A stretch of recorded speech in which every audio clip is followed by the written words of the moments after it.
ഇപ്പൊ ചാവും. അത് വെറും തോന്നലാണ്. ഈ ധൂമ ചികിത്സ ഞങ്ങളുടെ സിദ്ധവൈദ്യത്തിലെ ഒരു പ്രധാന ഇനമാണ്. നിങ്ങളുടെ തലവേദനയുടെ അവസാനത്തെ ദിവസമാണെന്ന്. പരമാനന്ദ ഗുരുവെ ധ്യാനിച്ച് വിശ്രമിച്ചോളൂ, പൊയ്ക്കോളൂ. ശരി. അടുത്ത ആള് വരിക.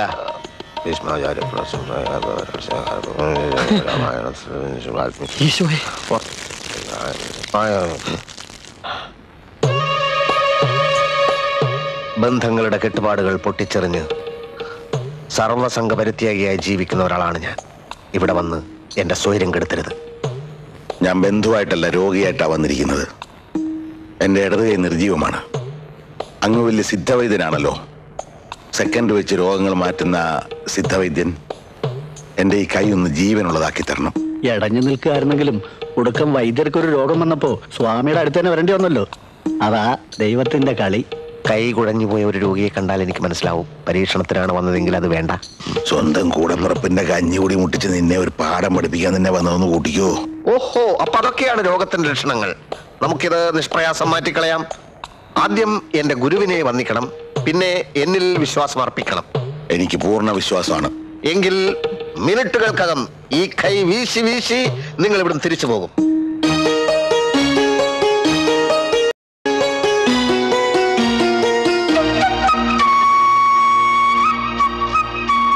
ഇതൊരു പ്രത്യേകതരം രോഗമായതുകൊണ്ട് ഒരു പ്രത്യേകതരം മരുന്ന് തന്നെയാണ് ഞാൻ പ്രയോഗിക്കാൻ പോകുന്നത്. തിരുമേനി, എന്ത് മരുന്നാണാവോ? താങ്കളുടെ അറിവിൽപ്പെടാത്ത എത്രയോ പച്ചമരുന്നുകൾ നമ്മുടെ സഹ്യാദ്രി സാനുക്കളിൽ ഇല്ല എന്നുണ്ടോ? ബ്രഹ്മർഷി പരമാനന്ദ ഗുരുവെ മനസ്സിൽ ധ്യാനിച്ചുകൊണ്ട് കാള കാടി കുടിക്കണ മാതിരി ഒറ്റ വലിക്ക് അങ്ങോട്ട് കുടിച്ചോളൂ.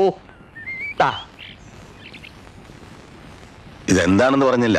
അതൊരു രോഗി അറിയേണ്ട കാര്യമല്ല, വിശ്വാസമാണ് പ്രധാനം. പിന്നെ താങ്കൾ ഒരു വൈദ്യൻ കൂടി ആയതുകൊണ്ട് ഞാൻ സത്യം പറയാം. ഇത് ഉമ്മത്തിൻ കായ അരച്ച് കലക്കിയതാണ്. എടാ ദ്രോഹി, ഇരിക്കാനാ പറഞ്ഞത്. ഇവിടെ എന്റെ നിയമമാണ്. മരുന്ന് കുടിക്കൂ. ഉമ്മത്തുംകായ അരച്ച് കലക്കി കുടിച്ചാലും ചത്തുപോകുന്ന ആർക്കാണ് അറിഞ്ഞുകൂടാത്തത്? ഉമ്മത്തിൻകായ വിഷമാണെന്ന് എല്ലാവർക്കും അറിയൂ. പക്ഷെ ഈ പ്രത്യേക വാതരോഗത്തിന് ഉമ്മത്തിൻകായ ഔഷധത്തിന്റെ ഫലം ചെയ്യുന്ന പലർക്കും അറിയില്ല. ഓഹോ, എന്നാ തിരുമേനി ഇതിന്നൊരു കവളം കൊണ്ട് കുടിക്കുക. എന്നിട്ട് ഞാൻ കുടിച്ചോളാം. വാതരോഗം ഇല്ലാത്തയാൾ ഇത് കുടിച്ചാൽ അപ്പ തട്ടിപ്പോകും. താങ്കൾക്ക് വാതരോഗമുണ്ടല്ലോ, അതുകൊണ്ട് ധൈര്യമായി കുടിച്ചോളൂ. കഴിക്കൂ.